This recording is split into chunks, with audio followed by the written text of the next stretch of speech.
En esta semana, en la que tiene lugar el Día del Maestro, el Consejo Coordinador Empresarial expresa su reconocimiento a todos los maestros de México, que con carencias de recursos materiales y técnicos para ejercer su labor, cumplen con la delicada y trascendente tarea de formar a nuestros niños y jóvenes. El agradecimiento a los profesores que todos los días animan a los estudiantes a aprender y a creer en ellos mismos, que se preocupan por mantenerse actualizados, que muchas veces, sin apoyos, sacan adelante proyectos de mejora y aportaciones muy valiosas para sus educandos y su comunidad. Por estos buenos maestros, comprometidos con su noble labor, como sociedad debemos hacer un gran esfuerzo para facilitar su trabajo, dignificarlo, dar a la figura del maestro su lugar como constructor de un futuro mejor, responsable en gran medida del destino de lo más valioso que tenemos, nuestros niños y jóvenes.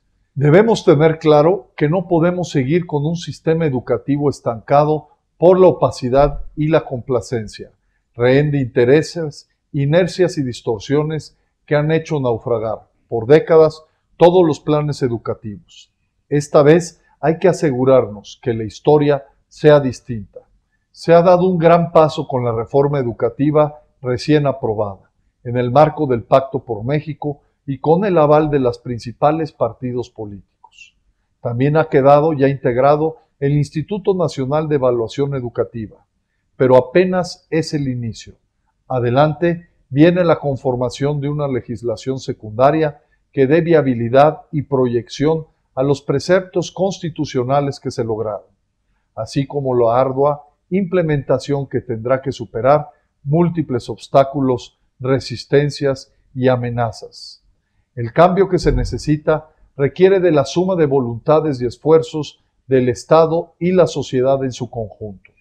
No es el desafío de un gobierno o de los maestros, sino de la nación. Debe procesarse por los canales de la democracia y las instituciones, pero también hay que crear alianzas, tejer redes y activar sinergias. Por eso, llamamos a conformar un pacto nacional por la educación, en el que nos comprometamos a sacar adelante la reforma constitucional y los muchos retos que hay que superar. Definir metas cuantitativas y cualitativas en las que haya de por medio compromisos concretos y responsabilidades bien identificadas. Prioridades y contenidos, recursos necesarios y fuentes de los mismos, los principios y valores que urge promover con más ahínco, para que la educación sea plataforma para una sociedad más humana, cohesionada, justa, igualitaria y solidaria. Necesitamos un pacto que no se limite únicamente a un sindicato y al gobierno federal, como fue la Alianza por la Calidad de la Educación.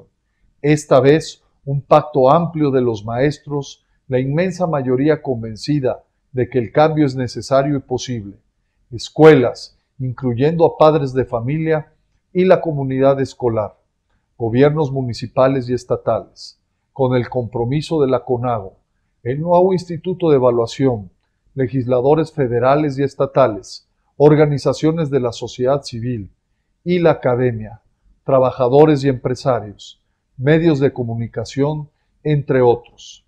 Activemos este frente común, que incluye apoyos a los estados donde se presentan los mayores rezagos, disparidades y oposiciones, como lo son Guerrero, Oaxaca y Michoacán, contemplando sus características específicas. La reforma tiene que ser nacional, sin excepciones. De persistir estas, aumentarán las desigualdades regionales en detrimento de millones de personas. Juntos seremos más fuertes que las inercias y la intransigencia de grupos que, por encima del interés de los estudiantes y los maestros, persiguen fines políticos o gremiales y prerrogativas de minorías, que manipulan y tergiversan la realidad y cualquier acción de mejora para el magisterio y la educación, sin presentar opciones viables, que han hecho del chantaje una tradición anual en la que los que más salen perdiendo son millones de estudiantes y miles de maestros, al que ahora se suman grupos fuera de la ley que amenazan la gobernabilidad democrática, como las llamadas autodefensas.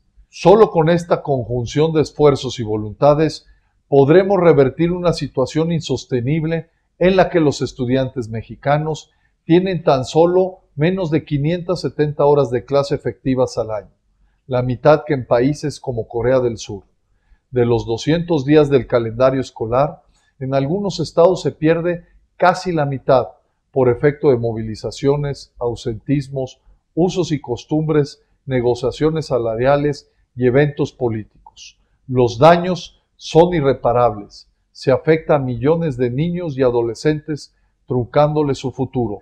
En estados como Oaxaca, Guerrero y Michoacán, es indispensable acabar con la dependencia total que tienen los maestros respecto de los líderes sindicales, los cuales tienen la facultad de decidir cuánto ganan, dónde y cuándo trabajan. No podemos seguir permitiendo que el Estado mexicano se vea forzado a premiar estas expresiones, remunerando el ausentismo, las marchas y la violencia. Una solución de fondo es que el Estado deje de ser retenedor de las cuotas sindicales.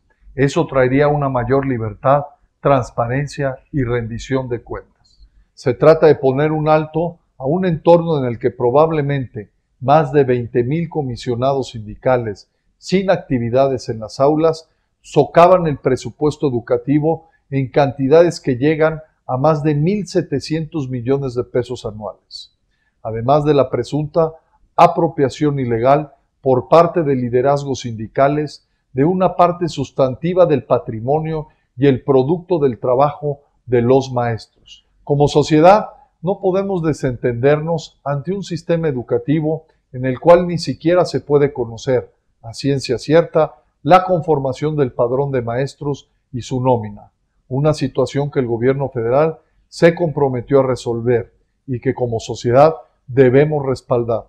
Todo esto mientras que, de acuerdo con la prueba enlace, 80% de los alumnos de secundaria se encuentran en niveles insuficientes en matemáticas, cuando de cada 100 niños que ingresan a primero de primaria, por la alta tasa de deserción escolar, solo 27 terminan el bachillerato y apenas 13 una licenciatura.